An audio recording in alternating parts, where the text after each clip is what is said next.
We're in downtown Austin, 2 days out from running the Austin International Half Marathon. Sub 120 is a goal, baby.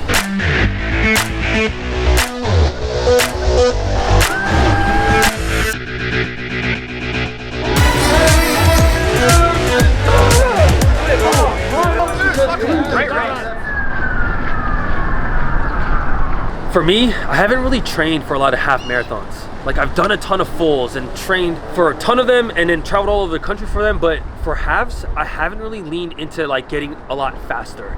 And last year in Brooklyn was like the first time I really even raced a half marathon. And I got, I think, 1:24:30. But after that race, I just felt like, hold on, like there's something fun about the half marathon distance because it's challenging, but it's significantly less painful than running the full. So obviously Austin, this is a hometown race.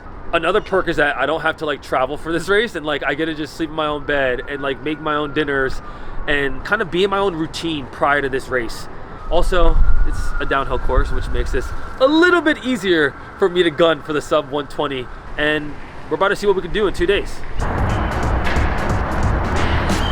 We're here at the Palmer Center for the Expo for packet pickup.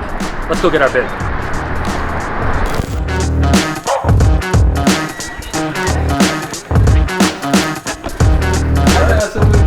I love it. You're not a troublemaker, but you make trouble. I know. Like I said, someday I'm going to find that guy, and I bet he's a nice, normal guy. I appreciate that. That was a funny interaction with this guy, Doug. He said, "You're not a troublemaker, but you make trouble."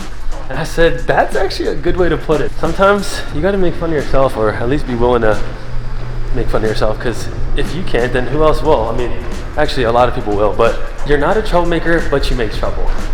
I like that. We're 24 hours out from the Austin International Half. This is our final shakeout run. I got my buddy Griffin Wooden.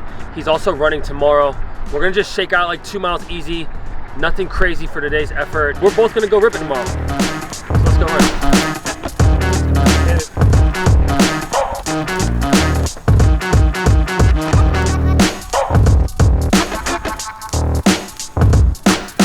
All right, shakeout run is done. We're less than 24 hours out now. I'm about to meet up with one of my buddies who is a savage marathoner and half marathoner. Also someone I really look up to. His name's Ken Rideout. He's out of Nashville, but he's here for the race, and I think he's going for a killer time. So we're gonna get a quick bite to eat with him. As you guys can tell, we're gonna be carb loading as much as possible over the next 8 hours. Ken, how we feeling, dog? Lunch day with my best friend. This guy. Sub 113 tomorrow? That's actually a good number.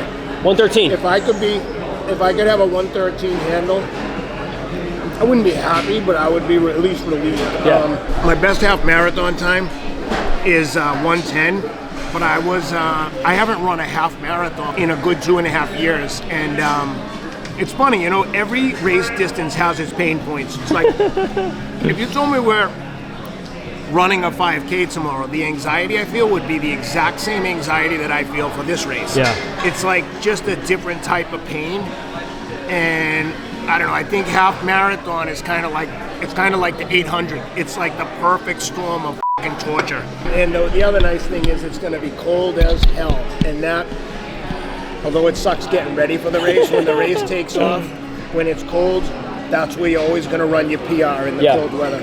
Weather plays a massive role. Let's grab. Boom. I'm about to get a quick session, contrast prior to the race, and then we're gonna have a ton of pasta for dinner. We just got done eating like a late lunch with Ken, which was really fun, and I've gotten to get to know him a lot better in person and just in real life, outside of just social media, which I think is really cool. And just in general, like, you have friends that you meet online, then you meet them in real life, and then they actually become like actual friends, which is always a fun thing, just talking about life, business, family. But now we're gonna get some recovery in. Woo!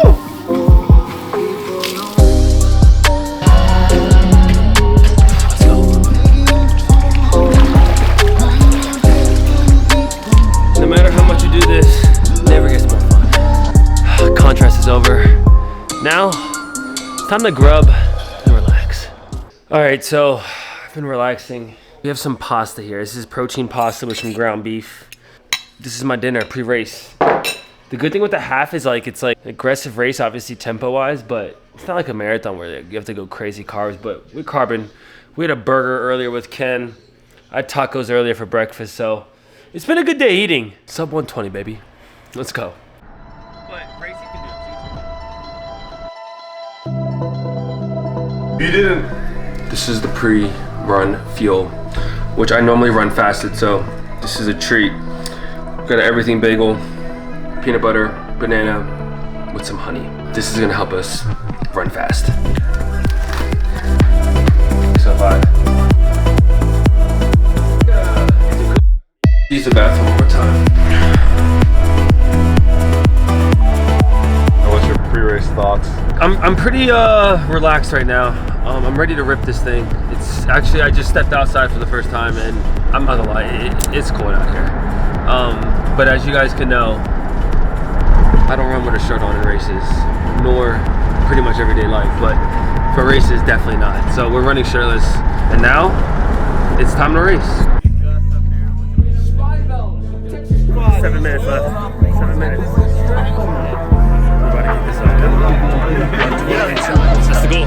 Good luck. Let's go. It's Sunday morning, it's cold, it's windy, and these are the people who are committed to getting it done.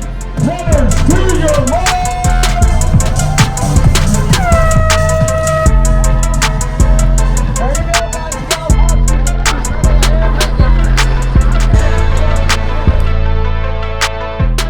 For this race, with the weather being really cold, like I wanted to start off a little slower within that first mile. And if you want to go sub 120, you have to hold a 6:05 pace. So off the jump, I was like 12, 13 seconds off of the pace I needed. The first mile was really just like a warm up. And then miles 2 and 3 were kind of like, all right, let me now hit the pace I need to and sustain that as long as possible. 4:09, we're on good pace. Nice and chilly. I'm holding it strong though. How'd the weather affect the race? It was a sub-freezing temperature. With the colder temperature, your body is obviously trying to stay warm, but it helps with performance when you're trying to run fast. The thing that affected the most, like I couldn't feel my hands, and like I chose to run shirtless out there just because like that's like my typical attire for a race day. But it was hard to just like feel my hands in general, and I was holding my phone, and I think that was like the most annoying thing. For me, like I kind of knew that colder weather was gonna help me just perform at a faster tempo, at a faster pace. Obviously, like the extremities, the hands and the feet are the first thing that kind of feel it. And it was very difficult for me to record myself of any kind of running clips, in addition to just getting water or electrolytes at the aid stations. But I think all in all, like the weather was really favorable for a lot of runners to hit PBs.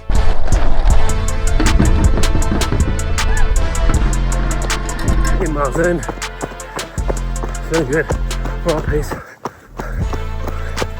Last 5 miles. We're gonna hold pace.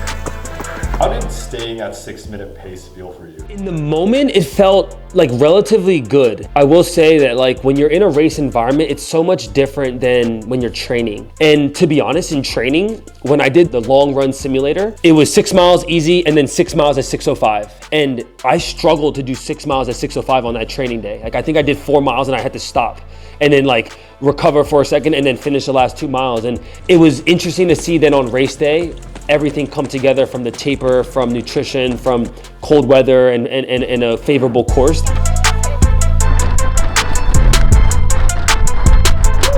Final mile, we're on these campus. Let's go. How did it feel to see that finish line at the end? I mean, rewarding to say the least. But there's no better feeling than like when you see the finish line. And I think for most people, it's like you see the light at the end of the tunnel. Like the suffering, the pain that you're going through is about to be done. And in that moment, it was just very rewarding to know that all the training and the time and the sacrifice and the work that had been put into this effort was now about to be rewarded. And I always say that like endurance is built, it's not given. And when you say publicly a goal that you want to achieve, it's easy to say it, but it's harder to do all the work to then actually execute it. And I felt like in that moment of the last 800, the last 400, when I'm seeing the finish line and you hear the guys on the megaphone bringing in all the runners and the crowd cheering, like it was a rewarding feeling knowing that I had put all this work in to achieve this goal and that we executed the race properly to then do it. Let's go. Sub 120, baby. How's your run? Great run. Sub 120, Ken. You guys 110. He was like, yo, I'm gonna go for sub 110. He was like, I'm gonna go for 110. Not at the international half, baby. You know what though? If you don't show up, you don't know what you can do. I seriously, I thought if I could run 113, I'd be like, all right, good. And then I was like, fuck it, let's empty the tank and see what we can really do. Let's go, baby. We just crossed the finish line. Unofficial time, 1:19:26. Sub 120. My hands are frozen. There was no doubt I was gonna run with a shirt on. Though. Come on now. People were like, yo, you gonna run shirtless? I'm like, absolutely. 25 degrees or not. Sub 120. We got it, baby. Let's go. Woo!